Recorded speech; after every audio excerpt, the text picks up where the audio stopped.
The winter wind bit through Katherine Wilson's thin shawl as she trudged down the muddy main street of Timberline, Colorado, clutching her 6-year-old daughter's hand while trying not to notice the way little Emma's toes peeked through the worn leather of her only pair of shoes.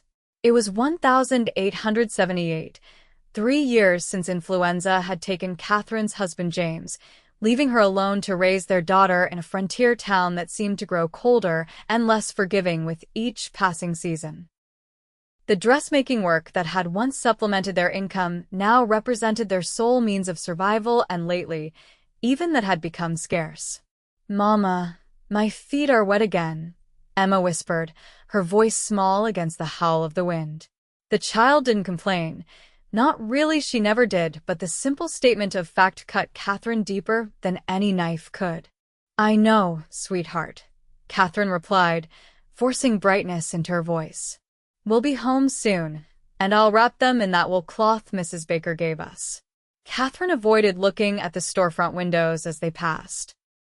She couldn't bear to see the Christmas displays, the dolls and candies that she had no hope of providing for Emma this year. It was early December, and the holiday season only magnified her failures as a mother. The pair turned off Main Street toward their small cabin at the edge of town.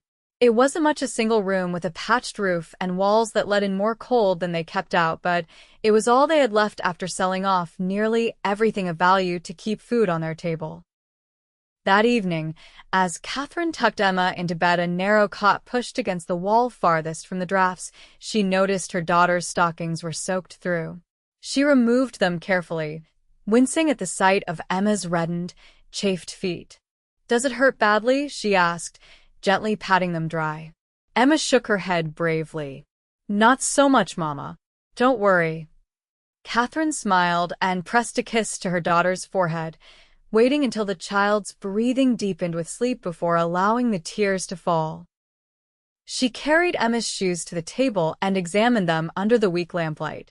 The soles were completely worn through, the uppers cracked and separating. No amount of patching would save them now. She sank into her chair and buried her face in her hands. New shoes would cost at least $3, money she simply didn't have. With winter settling in, Emma couldn't go barefoot, yet Katherine had already sold her wedding ring, her good dress, and nearly everything else of value. A knock at the door startled her from her despair. Visitors were rare, especially after dark. "Mrs. Wilson?" "It's Dr. Miller." The voice was muffled by the wooden door, but recognizable. Katherine hastily wiped her eyes and smoothed her skirt before opening the door to reveal the town's physician standing on her porch, his medical bag in hand. "Doctor? Is everything all right?" Dr. Miller offered a sympathetic smile. "Mrs. Gunderson's time came early. She delivered a healthy baby boy about an hour ago. She asked me to bring you this." He handed Katherine an envelope. "Payment for the baby clothes you made." Katherine stared at the envelope, relief washing over her. Mrs. Gunderson had commissioned a layette 2 months prior, but Katherine hadn't expected payment until after the new year. "Thank you," she whispered, clutching the envelope. After the doctor left, Katherine counted the money with trembling fingers. $4.50, enough for new shoes for Emma and perhaps some extra food for their Christmas meal. The next morning dawned clear but bitterly cold. Katherine bundled Emma in every layer they owned before setting out for Henderson's general store. They hadn't gone more than halfway down Main Street when Emma stumbled, her foot slipping through the disintegrating sole of her right shoe. "Careful, darling," Katherine said, steadying her daughter. "We're going to get you new shoes today." Emma's eyes widened. "Real new ones? Not hand-me-downs?" Katherine nodded, heart aching at how such a simple necessity had become a luxury in her daughter's eyes. "Brand new ones, just for you." They continued toward the store, unaware of the tall figure watching them from the doorway of the Timberline saloon. Dane Lockhart had been in town for 3 days, having arrived with the cattle he'd helped drive up from Texas. At 32, he was tired of the drifting life that had been his since returning from the war 13 years ago. He'd fought for the Union, Though he rarely spoke of it, the memories still too raw despite the passing years. Dane watched the woman and child make their slow progress down the street, noting the threadbare quality of their clothes and the way the little girl's feet seemed to be giving her trouble. There was something about the woman's straight spine and determined stride that caught his attention, a dignity that defied her obvious poverty. Inside Henderson's general store, Katherine and Emma approached the shoe display with reverence. Emma's eyes grew round at the sight of the shiny new footwear arranged on shelves. "Good morning, Mrs. Wilson," Thomas Henderson greeted from behind the counter, his tone not unkind but cautious. Katherine knew her credit at the store had been exhausted months ago. "Good morning, Mr. Henderson. Emma needs new shoes. The sturdiest you have for a growing girl, please." The storekeeper nodded and retrieved several pairs for Emma to try. Katherine watched anxiously as the price of each was more than she had anticipated. When Emma slipped her foot into a pair of brown leather boots lined with wool, her face lit with such joy that Katherine knew she couldn't deny her, even if it meant going without flour for the week. "These are perfect," Emma whispered, standing carefully and taking a few experimental steps. "They're so warm, Mama." "We'll take those," Katherine told Henderson, reaching for her purse. "That'll be $3.75, the storekeeper said, already wrapping Emma's old shoes in paper. Katherine handed over the money, ignoring the hollowness in her stomach. She'd make do somehow. The bell above the door jingled, and a gust of cold air announced another customer. Katherine turned to see a tall man removing his hat as he entered. His dark hair was touched with silver at the temples, and his face was weathered by sun and wind.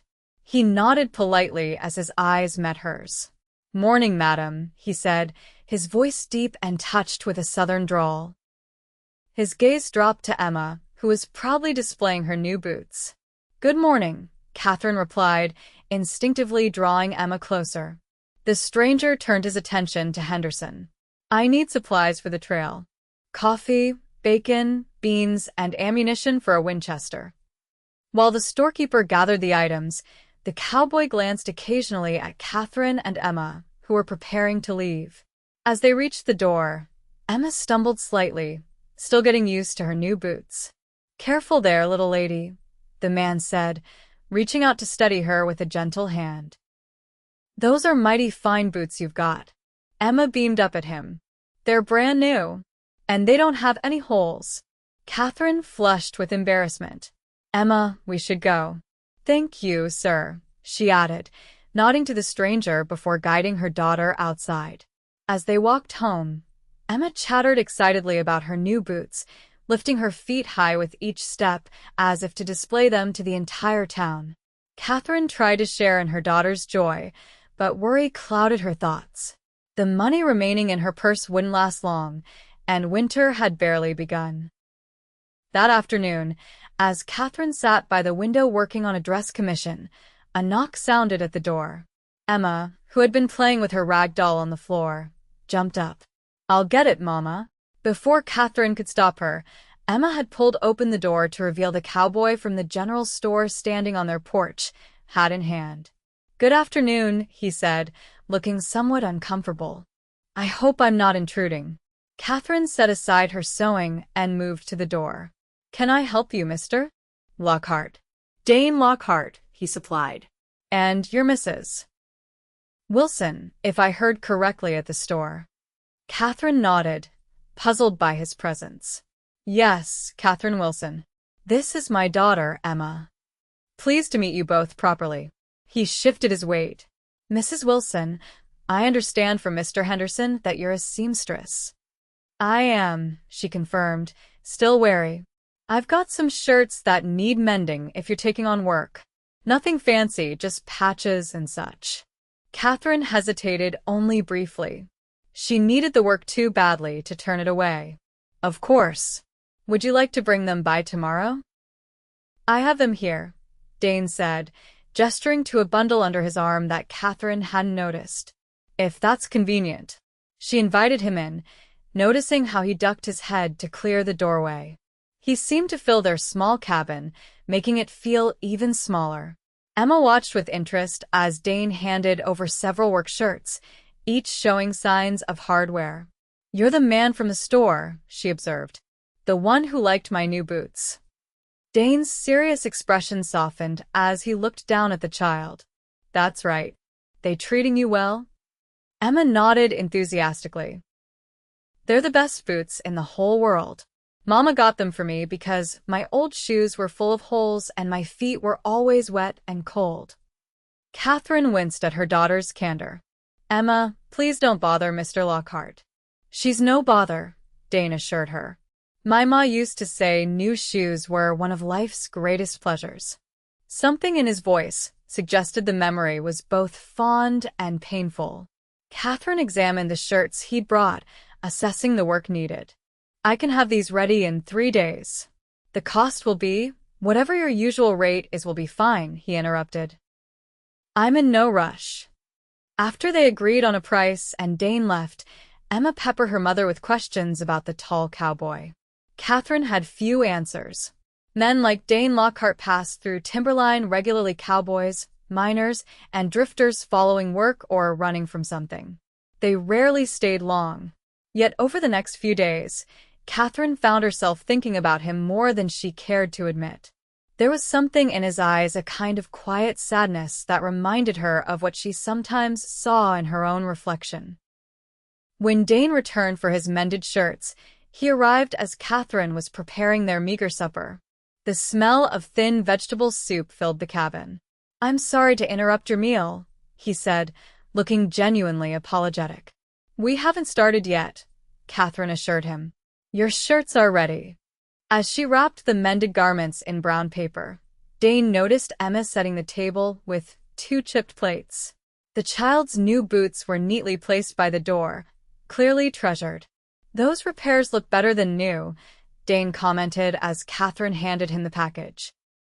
He paid her the agreed amount, then hesitated. "Mrs. Wilson, I don't mean to offend, but I have more food than I can eat at my camp. The outfit I rode in with left some supplies behind when they headed back to Texas. I'd consider it a favor if you'd take some off my hands." Katherine stiffened. "We don't need charity, Mr. Lockhart." "It's not charity when it's solving my problem," he countered smoothly. "Food will only go to waste or attract varmints. Besides," he added, glancing at Emma, "I owe you a proper thank you for fixing these shirts so well." Before Katherine could protest further, Dane had returned to his horse and brought back a sack containing bacon, flour, coffee, and a jar of preserves. The sight of such bounty made her throat tighten with emotion. "Please," he said quietly so Emma couldn't hear. "For the little one." Katherine relented, accepting the food with as much grace as she could muster. "You're welcome to stay for supper," she offered, surprising herself. "It's only soup, but there's plenty." Dane looked tempted, but shook his head. "Another time, perhaps. I've got business to attend to this evening." He tipped his hat and departed, leaving Katherine wondering what business a cowboy could have in Timberline as winter deepened. She didn't have to wonder long. 2 days later, while purchasing thread at Henderson's store, she overheard the storekeeper talking to the blacksmith about Dane Lockhart. "Bought the old Simmons place," Henderson was saying. "Paid cash, from what I hear." "That ruin," the blacksmith scoffed. "Place has been empty since old man Simmons died 3 winters ago. Roof's probably caved in by now." "Lockhart seems the capable sort," Henderson replied. "Ordered a wagon load of supplies already, lumber, nails, tools. Says he's done with drifting." Katherine pretended not to listen, but her mind raced. The Simmons Ranch lay about 2 miles outside of town, a modest spread with good water and grazing land, though the buildings had suffered from neglect. As winter settled over Timberline, Katherine saw Dane regularly in town, purchasing supplies or conducting business at the bank. He always tipped his hat when he saw her and Emma, sometimes stopping to exchange pleasantries. On one such occasion, he mentioned he'd been fixing up the ranch house. "It's slow going by myself," he admitted, "but the roof's sound now and the chimney draws well enough." Sounds like you're making a home, Katherine observed. Something in his expression shifted. Trying to. Been a long time since I had one. The weeks passed. December brought heavy snow and bitter winds. Work became scarce as the townspeople conserved their resources for the holiday season. Katherine's carefully managed funds dwindled despite her frugality. One evening, as a blizzard raged outside their cabin, Emma developed a worrying cough. By morning, she was burning with fever. Katherine wrapped her in blankets and trudged through knee-deep snow to fetch Dr. Miller. The diagnosis was grim: pneumonia. The doctor left medicine but warned Katherine that Emma needed better nourishment to fight the illness: meat broth, eggs, milk, things Katherine couldn't afford. For 3 days, Katherine barely slept, bathing Emma's forehead with cool cloths and coaxing medicine between her parched lips. The child's breathing grew more labored, her small body racked by coughing fits that left her exhausted. On the 4th day, as Katherine was melting snow for water their well had frozen, a knock came at the door. She opened it to find Dane standing there, his horse stamping impatiently behind him. "Mrs. Wilson," he began, then stopped, taking in her haggard appearance. "What's wrong?" "Emma's ill," she said, too exhausted for pretense. "Pneumonia." Without another word, Dane pushed past her into the cabin. He took one look at Emma's flushed face and rasping breath before turning to Katherine. "Pack what you need for a few days. You're coming to my place." "I can't possibly. Your cabin is too cold," he interrupted. "Mine has a proper fireplace and thick walls. Emma needs warmth to recover." Katherine wanted to refuse, but a glance at her daughter's suffering face decided her. Within half an hour, she had gathered their essentials, and Dane had wrapped Emma in blankets and carried her to his horse. "You'll ride with Emma," he instructed, lifting the child into the saddle before helping Katherine up behind her. "I'll walk alongside." The journey to the Simmons ranch, now Lockhart, seemed endless through the snow. When they finally arrived, Katherine was surprised by the transformation of the once dilapidated property. The main house, while still modest, had been repaired and improved. Smoke curled from the chimney, promising warmth within. Dane carried Emma inside and laid her gently on a bed in a small room off the main living area. A fire crackled in the hearth, and the room was blessedly warm. "This was meant to be a guest room," he explained awkwardly. "It's not much, but it's warm." "It's perfect," Katherine whispered, overcome by his kindness. For the next several days, Katherine barely left Emma's bedside. Dane proved to be an unexpectedly capable nurse, preparing beef broth from his stores and ensuring the fire never died down. He even produced a small bottle of whiskey, mixing a few drops with honey for Emma's cough. "My ma's remedy," he explained when Katherine questioned it. "Worked on me and my brothers when we were young." On the 3rd night at the ranch, Emma's fever broke. Katherine wept with relief as her daughter's breathing eased and color returned to her cheeks.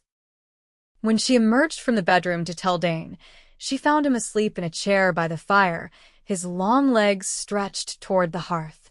She studied him in the firelight, the strong lines of his face softened in sleep, the furrow between his brows still present even in repose. For the first time, she noticed a scar that ran along his jaw, partially hidden by several days' growth of beard. As if sensing her scrutiny, Dane's eyes opened. For a moment, he appeared disoriented, then his gaze focused on her. "Emma?" he asked, instantly alert. "Her fever's broken," Katherine said. "She's sleeping peacefully." The relief in his eyes mirrored her own. "That's good news." "I don't know how to thank you," Katherine began, but Dane waved away her words. "No need for thanks. Nobody should face illness alone, especially not a child." He rose and moved to stoke the fire. "You should get some rest yourself. You look exhausted." Katherine knew she should return to Emma's room, but something kept her rooted to the spot. Perhaps it was the comfort of the firelit room after days of fear, or perhaps it was the quiet strength of the man before her. "Why did you help us?" she asked softly. Dane was silent for so long that she thought he might not answer. When he finally spoke, his voice was rough with emotion. I saw you and Emma that day at Henderson's store. The way you counted out every cent for those boots, the look on your face like you'd move mountains for that little girl. He paused, poking at the fire. Reminded me of my mother. She raised 4 boys on her own after my pa died in '49. Worked herself to the bone for us. What happened to her? Katherine asked. Died during the war. Fever took her while I was fighting back east. His jaw tightened. Never got to say goodbye. I'm sorry, Katherine said, meaning it. Dane nodded, accepting her sympathy. When I saw Emma's worn-out shoes, and how happy she was with the new ones. I don't know. Something changed. He looked up, meeting her eyes. Haven't really smiled in years. Not since before the war. But that day, seeing her joy over something so simple. It got to me. The confession hung in the air between them, more intimate than Katherine had expected. She didn't know how to respond, so she simply nodded. You should sleep, Dane repeated, more gently this time. Morning comes early. Katherine retreated to Emma's room, her mind filled with confusion and an unexpected warmth that had nothing to do with the fire. As Emma recovered, Katherine insisted they return to their cabin, despite Dane's arguments that they should stay until the child was fully well. We've imposed on your hospitality long enough, she said firmly, though part of her longed to remain in the comfort and security of his home. At least let me take you back in the wagon, Dane compromised. And I'd like to check on Emma in a few days, if that's acceptable. Katherine agreed, and true to his word, Dane appeared at their cabin 3 days later with a basket of supplies, eggs, milk, and a rabbit he trapped. His visits continued through December, each time bringing some small offering that he presented with a gruff insistence that it was extra, or something he couldn't use himself. Emma grew fond of him quickly, running to the door whenever she heard hoofbeats approaching. She would show him her drawings or tell him stories she'd invented, and Dane would listen with genuine interest, often contributing tales of his own adventures on cattle drives or his childhood in Missouri. Katherine found herself looking forward to his visits as well, though she tried to maintain a proper distance. She was a widow with responsibilities. Dane was a man establishing himself after years of wandering. Their situations were too precarious for her to indulge in the growing attraction she felt. Yet sometimes she would catch him watching her with an intensity that made her breath catch, or their hands would brush as they worked together in her small kitchen, and the simple contact would send warmth flooding through her. As Christmas approached, Emma chattered excitedly about the holiday, though Katherine had gently explained that Santa might not bring many gifts this year. Dane overheard this conversation during one of his visits and frowned, but said nothing. On Christmas Eve, Katherine was preparing for bed when a knock sounded at the door. She opened it to find Dane standing there, snowflakes melting in his dark hair. It's late, she said, surprised. I know. I'm sorry. He shifted uncomfortably. Could I come in for a moment? Katherine hesitated, acutely aware of her loose hair and the impropriety of receiving a man alone at night, but the earnestness in his expression convinced her. Briefly, she agreed, opening the door wider. Dane entered, removing his hat and gloves. He carried a large sack over his shoulder, which he set carefully on the floor. I brought something for Emma, he said, avoiding Katherine's eyes. For Christmas. I hope you don't mind. Before Katherine could respond, he opened the sack and removed a beautifully crafted wooden rocking horse, painted white with a real horsehair mane and tail. Dane, Katherine breathed, touching the smooth wooden neck. It's beautiful. Did you make this? He nodded, a hint of color rising in his weathered cheeks. Had a lot of evenings to fill. My pa was a carpenter before he took to farming. Taught me a bit before he passed. Emma will love it, Katherine said, blinking back tears at his thoughtfulness. But it's too much. It's not enough, he countered softly. Katherine, he stopped, seeming to struggle with his words. I care about you and Emma. More than I should, maybe. Katherine's heart thundered in her chest. Dane, you don't have to say anything, he interrupted. I know your husband's not been gone that long, and you've got Emma to think of. I just wanted you to know that I'm here, if you need anything. Anything at all. The sincerity in his voice undid her. For 3 years she had been strong, facing each challenge alone, never allowing herself to lean on anyone. Now this man, this quiet, steadfast cowboy, was offering her something she had thought forever lost: companionship, support, and perhaps, in time, love. Thank you, she whispered, unable to say more past the lump in her throat. Dane nodded, understanding her unspoken emotions. He moved toward the door, but paused with his hand on the latch. Merry Christmas, Katherine, he said softly. Merry Christmas, Dane.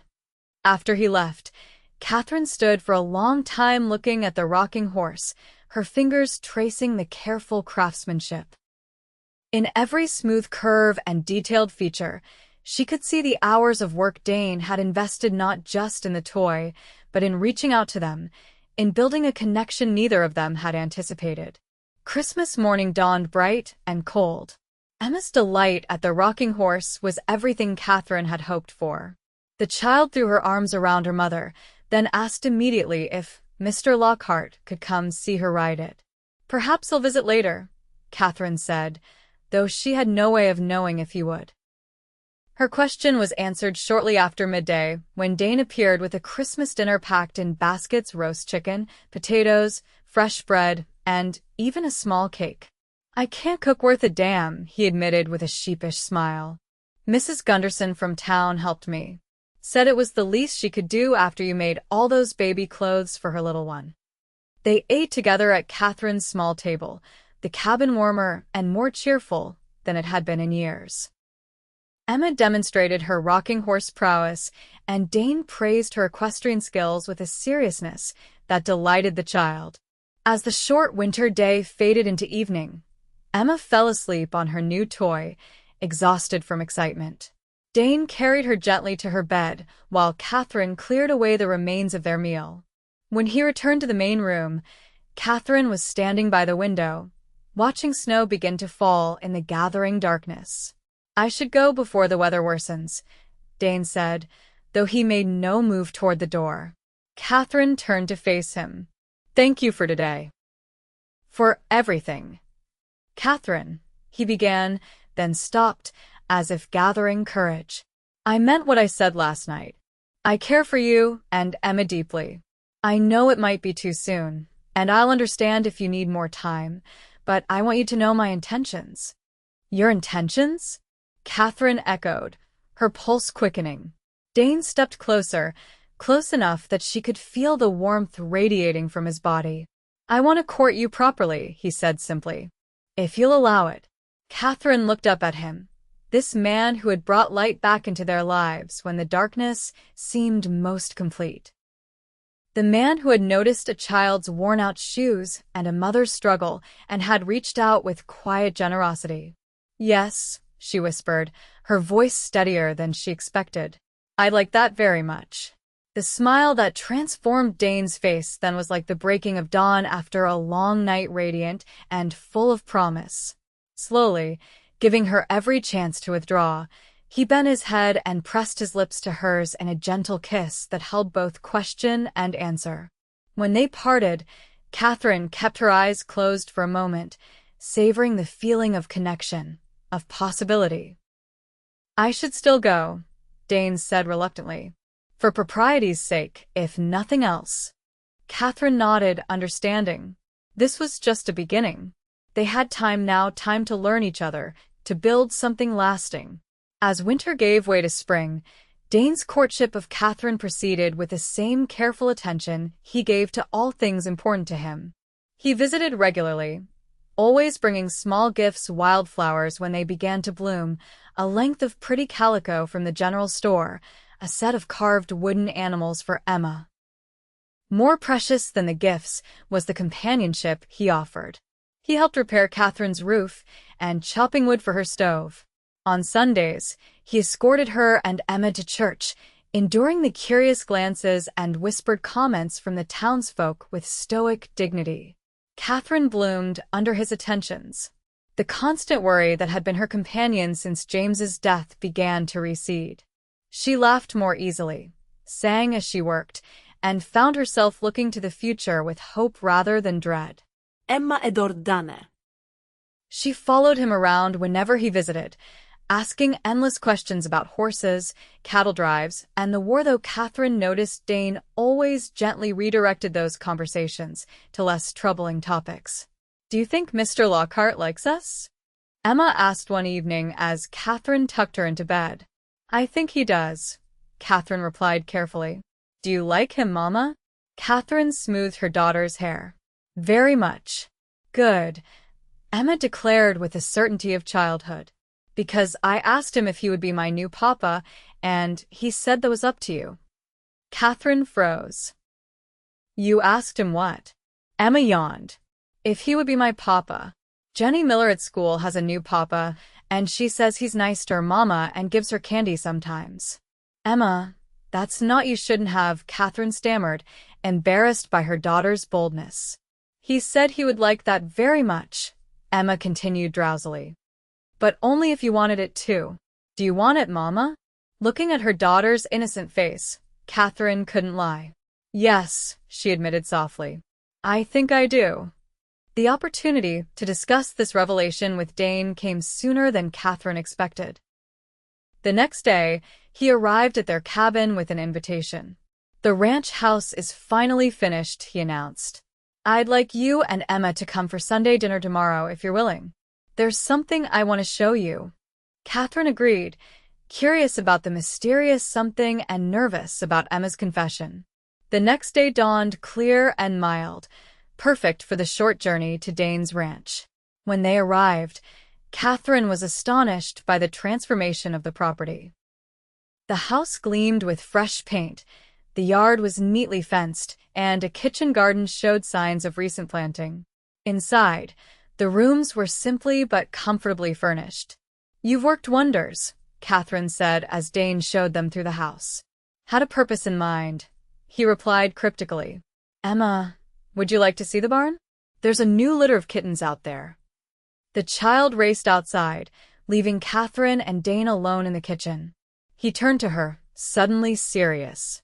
"I imagine Emma told you about our conversation," he said directly. Katherine nodded, heat rising to her cheeks. "I apologize for her forwardness. Children don't understand. I meant every word I said to her," Dane interrupted gently. "If you'll have me, I'd like nothing more than to be a father to Emma. And a husband to you." Katherine's breath caught in her throat. "Dane, are you certain? We haven't known each other very long, and taking on a ready-made family, I've never been more certain of anything in my life," he said firmly. "I've spent 13 years wandering, Katherine, running from memories, from the man I became during the war.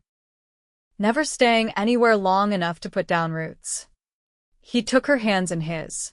"Then I saw you and Emma that day in town, and something inside me just settled. Like I'd finally found what I'd been looking for without knowing I was searching." Tears pricked Katherine's eyes. "We're not much of a prize, a struggling widow and her daughter." "You're everything," Dane said simply. "You're brave and proud and kind, even when life's been cruel to you. And Emma, she's the most remarkable child I've ever known. Full of joy despite the hardships she's faced." He paused, swallowing hard. "I love you both. I want to build a life with you, if you'll give me the chance." Katherine looked into his eyes and saw the truth there, the love, the hope, and yes, the lingering shadows of his past. She understood those shadows. She carried her own. Perhaps together they could step into the light. "Yes," she whispered. "Yes, I'll marry you, Dane Lockhart." His smile was like sunrise after a storm, brilliant and healing. He gathered her close, his kiss a promise of all they would build together. Emma's delighted squeal from the doorway broke them apart. The child launched herself at them, and Dane caught her up, swinging her into an embrace that included Katherine as well. "Does this mean you said yes, Mama?" Emma demanded. "Is Mr. Lockhart going to be my papa now?" "Yes to both questions," Dane answered, his voice thick with emotion. "If that's all right with you, Miss Emma." The child nodded solemnly. "It's all right. But I have an important question." "What's that?" Dane asked. "Can I have a pony?" The laughter that followed was the sound of a family being born imperfect, unexpected, but infinitely precious. They were married 2 weeks later in the small church in Timberline. The ceremony was simple, attended by the few townsfolk Katherine counted as friends and some of Dane's former riding companions who had settled in the area. Emma stood proudly beside them, wearing a new dress Katherine had made from the calico Dane had given her, and the boots that had brought them together still in good condition, though now a bit snug. As Katherine spoke her vows, she thought of how far they had come since that cold December day when Emma's worn-out shoes had led them to this moment. She glanced down at her daughter, then up at the man who was becoming her husband, and saw in his eyes the same wonder she felt that out of hardship and loss, they had found their way to each other. That evening, as Emma slept in her new bedroom at the ranch house, Katherine and Dane sat on the porch, watching the stars emerge in the spring sky. "Happy?" Dane asked, his arm around her shoulders. Katherine leaned against him, savoring the solid strength of him. "More than I thought possible." "I've been thinking," he said, his voice thoughtful. "Maybe we should expand the house a bit. Add another bedroom or two." Katherine looked up at him. "Planning ahead?" Dane's smile was tender in the gathering darkness. "Hoping, at least. I'd like Emma to have brothers or sisters if you're willing." The thought of more children with Dane's dark hair and steady nature filled Katherine with unexpected yearning. "I'd like that too," she admitted. "Though perhaps we should wait a little while." "We have time," Dane agreed. "A lifetime." "A lifetime." The words settled around Katherine like a warm blanket. After years of uncertainty, of struggle and lonely nights, she had found a harbor. Not just for herself, but for Emma. "You know," she said softly, "when James died, I thought our story was over. That life would just be about surviving from one day to the next." "And now?" Dane prompted. Katherine smiled up at him. "Now I think it was just the end of one chapter. We're writing the rest together." Dane kissed her then, a kiss full of promise and passion and the certainty of belonging. When they parted, he rested his forehead against hers. "I never thought I'd find this kind of happiness," he confessed. "Not after all I've seen and done." "The past doesn't determine the future," Katherine said. "We do." As they sat together in the gathering darkness, the ranch peaceful around them, Katherine reflected on the strange turns of fate that had brought them to this moment. A pair of worn-out shoes, a child's need, a man's quiet kindness, small things that had changed the course of all their lives. The years that followed proved the wisdom of Katherine's words. The past did not determine their future.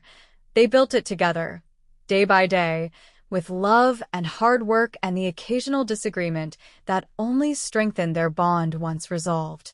Emma thrived under Dane's gentle guidance, developing a natural skill with horses that delighted her stepfather.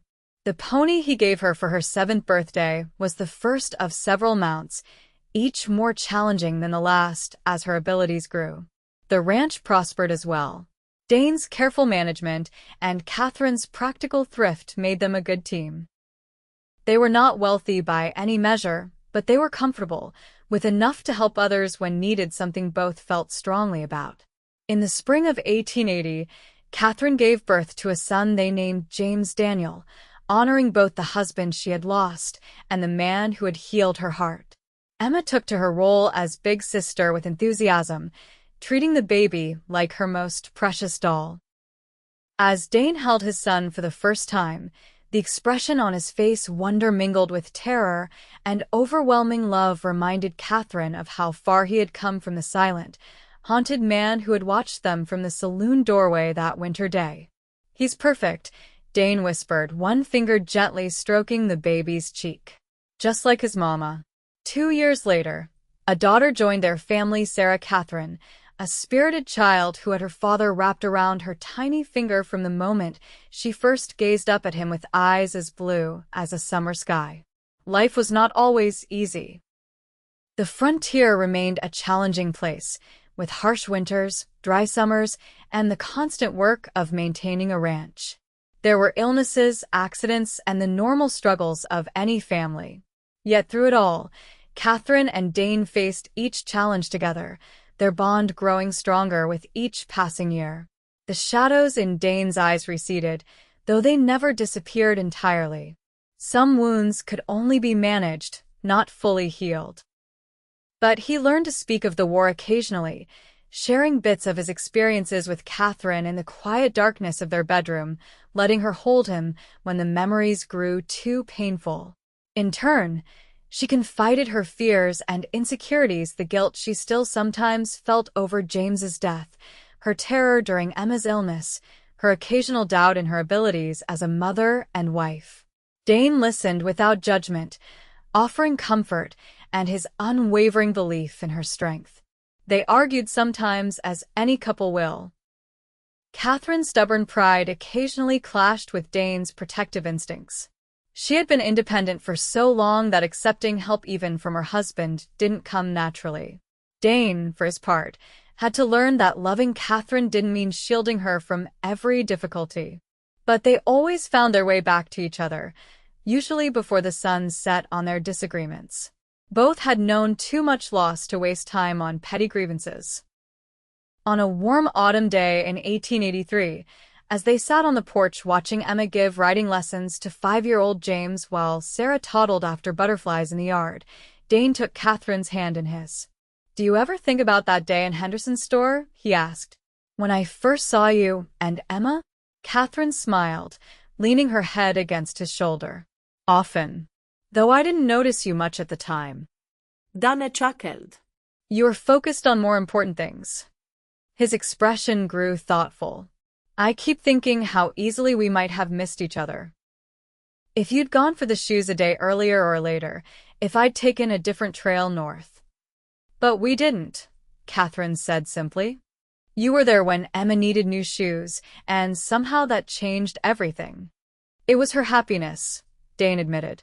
"When she said the new boots didn't have holes, I realized I couldn't remember the last time I'd felt joy like that. Simple, uncomplicated happiness." He squeezed Katherine's hand. "You and Emma taught me how to feel that again." "And you taught us that we weren't alone," Katherine replied. "That we could trust someone again." From the corral, Emma's laugh rang out as James made a particularly good turn on his pony. At 13, she was growing into a beautiful young woman, with her mother's grace and determination and a confidence that Katherine knew came from the security of Dane's steady presence in her life. "Mama, Papa." "Did you see?" James called, waving excitedly. "I did it just like Emma showed me." "We saw, buddy," Dane called back, his face alight with pride. "Fine riding." Katherine watched her husband's expression as he gazed at their children, the joy and peace that had replaced the haunted look he'd worn when they first met. The change in him mirrored the change in her own heart. The worn-out shoes that had once symbolized all her failures as a mother had led them here to this home, this family, this love that grew stronger with each passing season. A simple act of kindness had blossomed into a life neither of them had dared to imagine. "I love you," she said suddenly, fiercely. "So much." Dane turned to her, his smile slow and sure, the smile that still made her heart beat faster after 5 years of marriage. "I love you too, Katherine Lockhart," he replied, more with each passing day. As the sun began to set over their ranch, painting the sky in shades of gold and crimson, Katherine thought of all the sunsets they had shared and all those still to come. Time would bring changes, children growing up, hair turning gray, bodies growing less resilient, but the foundation they had built would endure. From worn-out shoes to a family legacy, from loneliness to love, their story was one of hope reborn from the ashes of loss. And as Dane drew her closer, his arms strong and protective around her shoulders, Katherine knew with absolute certainty that this was exactly where they were meant to be. Together, they had found their way home,